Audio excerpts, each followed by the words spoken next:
Hello, good morning. അപ്പോൾ രാവിലെ തന്നെ ഞാൻ നോക്കിയപ്പോഴത്തേക്കും ചാമ്പങ്ങ പഴുത്ത് കിടപ്പുണ്ട്. ഇവിടെ ഇടയ്ക്കിടയ്ക്ക് ഇതേപോലെ ചാമ്പങ്ങ ഉണ്ടാവും. പക്ഷെ ആരെങ്കിലുമൊക്കെ ആയിട്ട് അത് പറിച്ചു വെക്കും. അപ്പോൾ എനിക്കായിട്ട് ഇതിൽ നിന്ന് തന്നെ പറിച്ചെടുക്കണമെന്നുണ്ടായിരുന്നു. അപ്പോൾ വീട്ടിൽ ആരെങ്കിലും മുന്നേ വന്നത് പറിക്കുന്നതിന് മുമ്പ് ഞാനതെടുത്ത് കഴിച്ചു. അങ്ങനെ ചാമ്പങ്ങയൊക്കെ കഴിച്ച് ചായയൊക്കെ കുടിച്ചിരുന്നപ്പോഴാണ് അച്ഛൻ ദാ ഇവിടെ ഫ്രണ്ടിലെ ഇൻ്റർലോക്ക് കഴുകി വൃത്തിയായിക്കൊണ്ടിരിക്കുകയാണ്. ഇത് കഴുകി അഴുക്കൊക്കെ കളഞ്ഞിട്ട് പെയിൻ്റ് അടിക്കാമെന്നാണ് അച്ഛൻ പറഞ്ഞത്. പക്ഷേ കഴുകി വന്നപ്പോൾ തന്നെ നല്ല വൃത്തിയായിട്ടുണ്ടായിരുന്നു. പെയിൻ്റ് അടിച്ച പോലെ തന്നെ ഉണ്ടായിരുന്നു കഴുകി കഴിഞ്ഞപ്പോൾ കാണാൻ. അപ്പോൾ അച്ഛനത് കഴുകി ടയേർഡായതുകൊണ്ട് അമ്മ ഇടക്ക് കൊണ്ട് ആ പഴമൊക്കെ കൊടുക്കുന്നു. അത് കഴിഞ്ഞ് ഞാൻ ബ്രേക്ക്ഫാസ്റ്റ് കഴിച്ചു. അതായത് കുഞ്ഞാപ്പൻ ഉണ്ടാക്കിയ മുട്ടക്കറിയാണ്. ഭയങ്കര എരിവായിരുന്നു. അത് കഴിഞ്ഞ് എനിക്ക് കുറച്ച് ഫ്രെയിം വർക്കൊക്കെ ഉണ്ടായിരുന്നു ചെയ്യാൻ. ഞാനത് ചെയ്തുകൊണ്ടിരുന്നപ്പോൾ നമ്മുടെ വീട്ടിലുണ്ടായ ഓറഞ്ചാണ് കേട്ടോ, നാരങ്ങ പോലെ ഇരിക്കുന്ന ഓറഞ്ച് ഉണ്ടല്ലോ, അതാണ്. അമ്മ അത് ജ്യൂസ് അടിച്ചു കൊണ്ടുവന്നു. അത് കഴിഞ്ഞ് പിന്നെ ഉച്ചയ്ക്കത്തെ ലഞ്ചൊക്കെ കഴിച്ച് കഴിഞ്ഞിട്ട് ഞങ്ങളൊരു മാംഗോ ബാർ കഴിച്ചിട്ടുണ്ടായിരുന്നു. ഉച്ചയ്ക്കത്തെ ലഞ്ച് കഴിക്കുന്നതിൻ്റെ ഒന്നും വീഡിയോ എടുക്കാൻ പറ്റിയില്ല. ഇന്നൊരു ഡേ ഇൻ മൈ ലൈഫ് എടുക്കണമെന്ന് വിചാരിച്ചിട്ടാണ് വീഡിയോ സ്റ്റാർട്ട് ചെയ്തത്. പക്ഷേ ഇന്ന് വൈകുന്നേരം ഒരു ഹാമ്പർ ഡെലിവറി ഉള്ളതുകൊണ്ട് ഞാൻ അതിൻ്റെ കുറച്ച് തിരക്കിലൊക്കെ ആയിരുന്നു. ഇതിന്ന് ഈവനിങ് ഒരു 5 മണിയൊക്കെ ആകുമ്പോൾ തൈക്കാട്ടുശ്ശേരിയിൽ ഡയറക്റ്റ് ഡെലിവറി ചെയ്യേണ്ടതാണ്. ഇവിടുന്ന് ഒരു 20 മിനിറ്റ്സ് ഉണ്ട് അങ്ങോട്ട് ട്രാവൽ. സാധാരണ നമ്മൾ 2 വീലറിലാണ് ഡെലിവറി ചെയ്യാൻ പോവാറുള്ളത്. പക്ഷേ ഇന്ന് അച്ഛനുള്ളതുകൊണ്ട് കാറിൽ പോകാമെന്ന് വിചാരിച്ചു.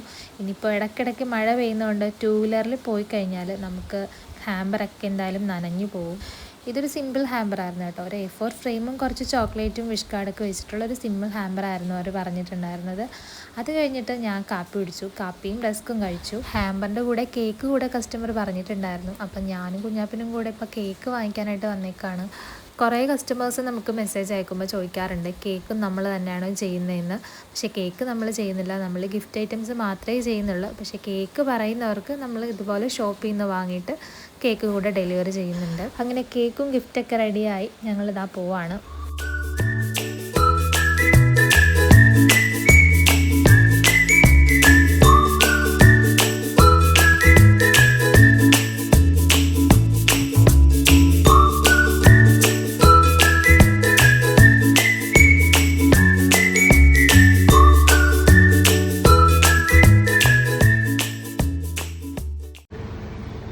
Happy birthday. Thank you. ആരെന്നറിയാമോ? ആരാ വന്നത്? അമ്മയാണോ? ഉറപ്പാണോ? തുറന്നു നോക്ക്.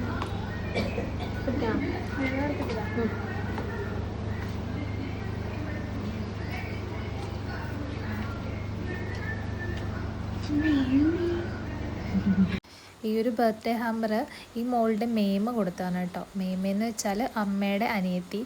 ഈ മോളുടെ അമ്മയാണ് നമുക്ക് മെസ്സേജൊക്കെ അയച്ചിട്ടുണ്ടായിരുന്നത്. അപ്പോൾ അമ്മയ്ക്കറിയാം ഇതേപോലെ നമ്മൾ സർപ്രൈസ് ചെയ്യാൻ വരുമെന്നുള്ളത്. അമ്മയാണ് നമുക്ക് ഫോട്ടോ ഫ്രെയിമിനുള്ള ഫോട്ടോയൊക്കെ അയച്ചു തന്നത്. ഇതാണ് മോളുടെ അമ്മ. അപ്പോൾ എനിക്ക് മെസ്സേജ് അയച്ച ടൈമിൽ പറഞ്ഞിട്ടുണ്ടായിരുന്നു ആദ്യമായിട്ടാണ് ഇതേപോലെ ചെയ്യുന്നത്, അത് കാരണം പ്രത്യേകിച്ച് ഐഡിയാസൊന്നും ഇല്ല എന്നുള്ളത്. നമ്മൾ നേരത്തെ ചെയ്തൊരു മോഡൽ കണ്ടിട്ടാണ് ഇതേപോലൊരു ഫ്രെയിം ഹാമ്പർ ചെയ്യണമെന്ന് പറഞ്ഞത്.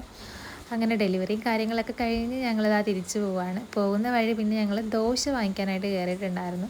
ഇവിടെ വീടിനടുത്ത് തന്നെയുള്ളൊരു തട്ടുകടയിലാണ് കേട്ടോ പോയത്.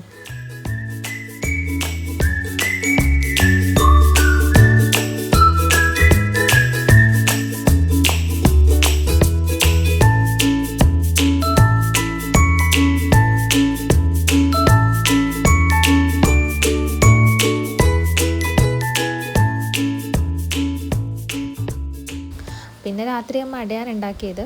രാത്രി ഒരു 10:45 കഴിഞ്ഞപ്പോഴത്തേക്കും എനിക്കൊരു ഓർഡർ വന്നു. അർജൻറ്റായിട്ട് നാളെ രാവിലെ 5 മണിക്ക് അവർക്കൊരു ബൊക്കെ വേണം. അപ്പോൾ പിന്നെ ഞാൻ അതുകൂടെ ചെയ്തിട്ടാണ് കിടന്നുറങ്ങിയത്. നാളെ രാവിലെ 5 മണിക്ക് അവർ വീട്ടിൽ വന്ന് കളക്ട് ചെയ്യും. അപ്പോൾ നമുക്ക് അടുത്ത വീഡിയോ കാണുന്നവരെ എല്ലാവർക്കും ബൈ ബൈ.